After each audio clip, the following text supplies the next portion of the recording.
Many in our nation have divided their lives into two parts: their lives before September 11th and their lives after.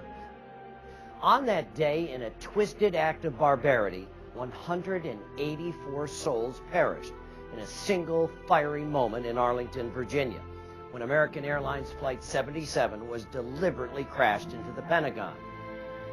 This is the story of the people who love these men, women, and children. People who now undertake a mission to ensure the remembrance of those innocents and their supreme but unintended sacrifice. On 9/11, my husband, Eddie A. Dillard, was murdered. I lost my wife, Michelle.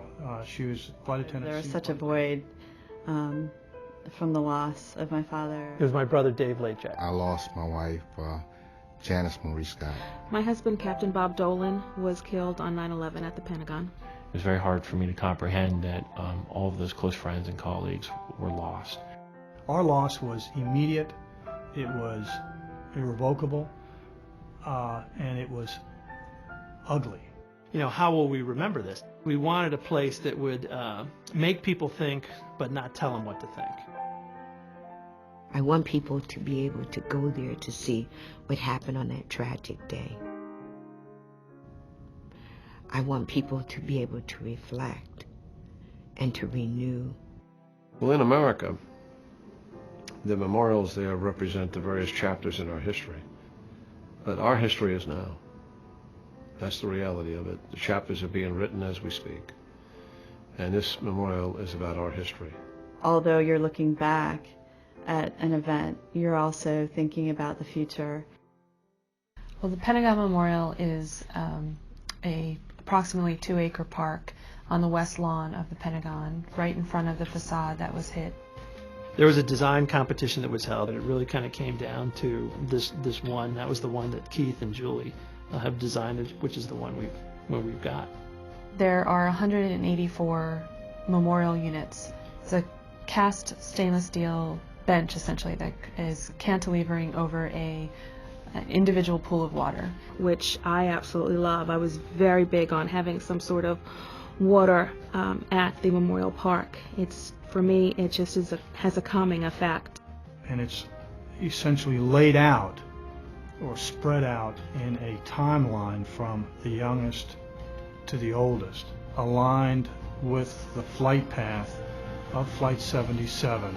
It will illuminate at night, and it's in the direct path of Reagan National Airport. People who will be on those planes taking off and landing will be able to, especially at night, will be able to see the full illumination of the park. There's just a place that's quiet, and it's a place where it happened, and it's a place all about respect. In March, we got to see the first prototype poured in St. Louis at the foundry. And so we saw them pour it. There was like a silence that came over the entire group. The next morning was the first shakeout. So this is when they remove all the sand from around the bench. And then everybody in the plant cheered. What's so unique about this memorial is that it is a tribute to all of us. It is a tribute not just to the 184 victims, but it's a tribute to all of us who were around on September 11th, so we don't forget, so we remember. As I look at the memorial, I think it's just an incredibly special place where we can share the experience of the tragedy of that day. We can honor the victims who died there, and I can share that with my family and families in the future.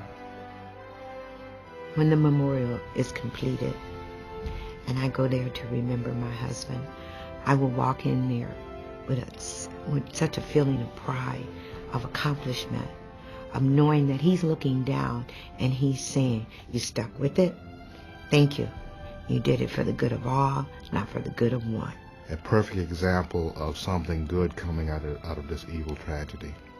Every time I think about it, it just brings goosebumps, knowing that one of these days that this memorial will be seen by millions of people throughout the world. For all of us, September 11th was a day of profound loss and sorrow. Those who lost their lives that day were murdered simply because they were living in a free society. Now we ask for your help. Reach into your heart and support the Pentagon Memorial, a memorial to inspire visitors to contemplate what the attack means to them personally, to the country, and to the world. We've all paid severely. Help us create a memorial that translates this terrible crime into a place to remember, reflect, and renew. I'm John Walsh. Thank you.